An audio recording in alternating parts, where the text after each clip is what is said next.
আসসালামু আলাইকুম। আন্তর্জাতিক সর্বশেষ আপডেট সংবাদে আপনাকে স্বাগতম। শুরুতেই জানিয়ে দেব সংবাদ শিরোনাম।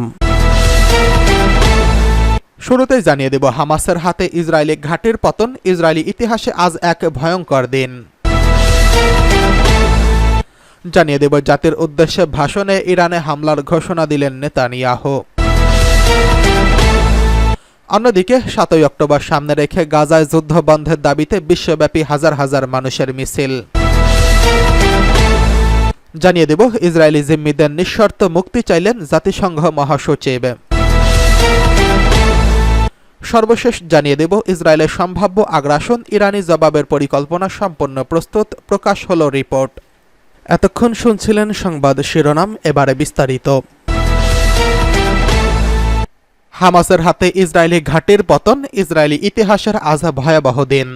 2023 সালের 7 অক্টোবর ইসরায়েলের নাহাল ওজ সামরিক ঘাঁটিতে আক্রমণ করে হামাস, যা ইসরায়েলের সামরিক ঘাঁটির বাহিনী এবং দেশটির নিরাপত্তা ব্যবস্থায় এক বিশাল ধাক্কা বলে বিবেচিত। হামাসের ওই আক্রমণে ঘাঁটিটির অধিকাংশ সৈন্য নিহত হয়েছেন এবং অনেকেই বন্দী হয়েছেন।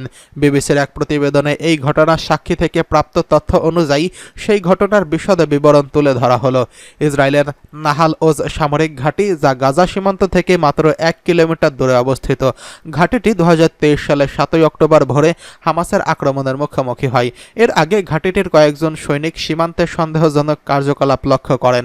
বিশেষ করে ইসরায়েলি বাহিনীর সীমান্ত পর্যবেক্ষণকারী দল, যারা সিসিটিভি ফুটেজ পর্যবেক্ষণ করছিলেন, তারা বেশ কয়েকদিন ধরে অস্বাভাবিক পরিস্থিতি লক্ষ্য করছিলেন। তবে ইসরায়েলি সেনাবাহিনীর পক্ষ থেকে এসবকে তেমন গুরুত্ব দেওয়া হয়নি বলে জানিয়েছেন।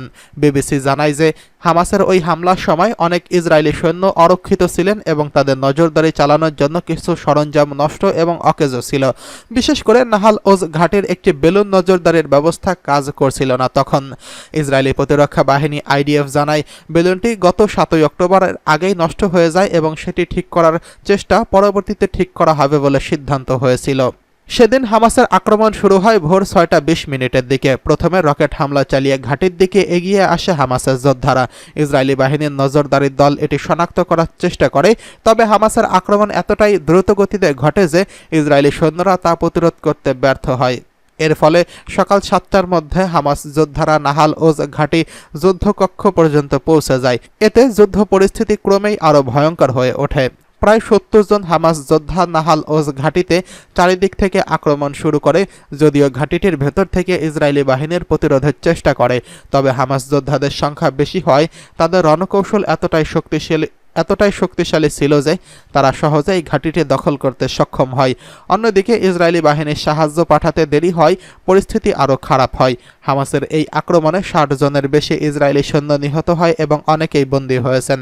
হামাসের হাতে বন্দী হওয়া ইসরায়েলি নারী সৈন্যদের একটি ভিডিও প্রকাশিত হয়, যেখানে দেখা যায় যে অনেকেই নিহত হয়েছেন এবং কয়েকজন গাজায় নিয়ে যাওয়া হয়েছে। এদিকে জাতির উদ্দেশ্যে ভাষণে ইরানের হামলার ঘোষণা দিল নেতানিয়াহু। ইরানে হামলার জবাব দিতে মুখিয়ে আছেন ইসরায়েলের প্রধানমন্ত্রী বেঞ্জামিন নেতানিয়াহু, কিন্তু পরম মিত্র যুক্তরাষ্ট্রের সবুজ সংকেত না পাওয়ায় এখন বাকযুদ্ধ শুরু করেছেন, দিচ্ছেন হুঙ্কার। শনিবার জাতির উদ্দেশ্যে দেওয়া এক ভাষণে ইরানের হামলা ঠেকাতে আবারও নিজের প্রতিশ্রুতি পুনর্ব্যক্ত করছেন নেতানিয়াহু। ইরানের ব্যালিস্টিক মিসাইল হামলার জবাব দেওয়ার দায়বদ্ধতা রয়েছে বলে এই ভাষণে উল্লেখ করেন তিনি। নেতানিয়াহু বলেন, পৃথিবীর কোনো দেশই তার শহর ও নাগরিকদের উপর এই ধরনের হামলা মেনে নেবে না। ইসরায়েল এর ব্যতিক্রম নয়। তেল আবিবের কিরিয়া সামরিক সদর দপ্তর থেকে দেওয়া এই ভাষণে নেতানিয়াহু বলেন, তাদের আত্মরক্ষার অধিকার আছে। আত্মরক্ষার ধোয়া তুলেই 1 বছর ধরে গাজায় আগ্রাসন চালাচ্ছে ইসরায়েল। গেল সপ্তাহে লেবাননে স্থল অভিযান শুরু করে মধ্যপ্রাচ্যের এই বিস্ফোরা। ইসরায়েলের আগ্রাসনের প্রতিক্রিয়ায় গেল মঙ্গলবার ইসরায়েলকে লক্ষ্য করে প্রায় 180টি ব্যালিস্টিক মিসাইল ছোড়ে ইরান। এতে ইসরায়েলে বেশ কয়েকটি বিমান ঘাঁটি ক্ষতিগ্রস্ত হয়েছে। এখন সেই হামলার বদলা নিতে চাইছেন নেতানিয়াহু। এদিকে 7 অক্টোবর সামনে রেখে গাজা যুদ্ধ বন্ধের দাবিতে বিশ্বব্যাপী হাজার হাজার মানুষের মিছিল।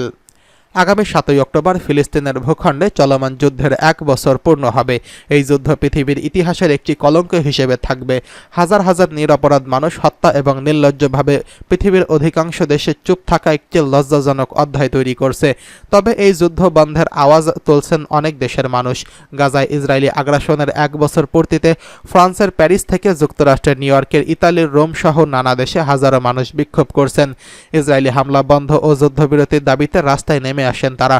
ওয়াশিংটন থেকে বার্তা সংস্থা এএফপি জানায়, ওয়াশিংটনে সহস্রাধিক বিক্ষোভকারী হোয়াইট হাউসের বাইরে বিক্ষোভ করছেন।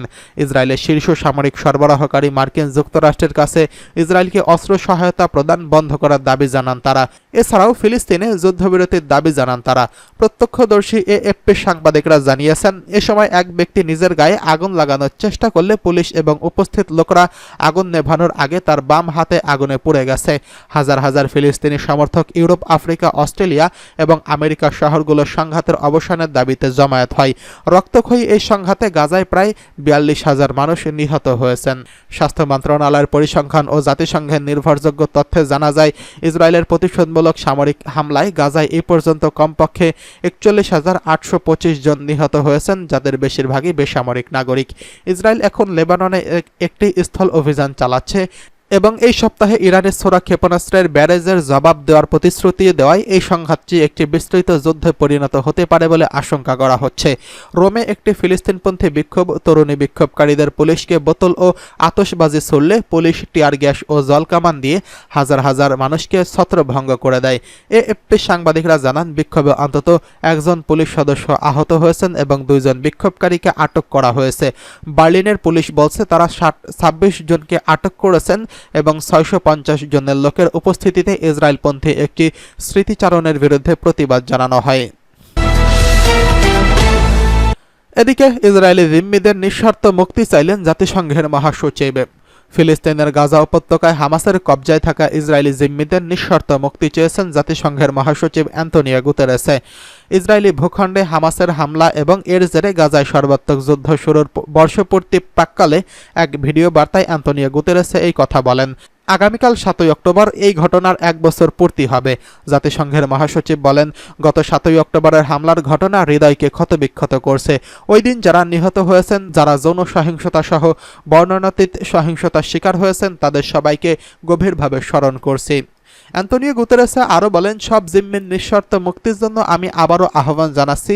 হামাসকে অবশ্যই আন্তর্জাতিক রেড ক্রস কমিটিকে জিম্মিদের সঙ্গে দেখা করার সুযোগ দিতে হবে। অন্যদিকে গত বছরের 7ই অক্টোবর থেকে গাজা উপত্যকায় চলমান মর্মান্তিক সহিংসতা এবং রক্তপাতের বিষয়ে কথা বলেন জাতিসংঘের মহাসচিব। তিনি বলেন, এই যুদ্ধ শুরুতে গাজাকে আরও এখন লেবাননকে খণ্ড বিখণ্ড করছে, সেই সঙ্গে এসব জায়গায় গভীর মানবিক সংকট জিইয়ে রেখেছে।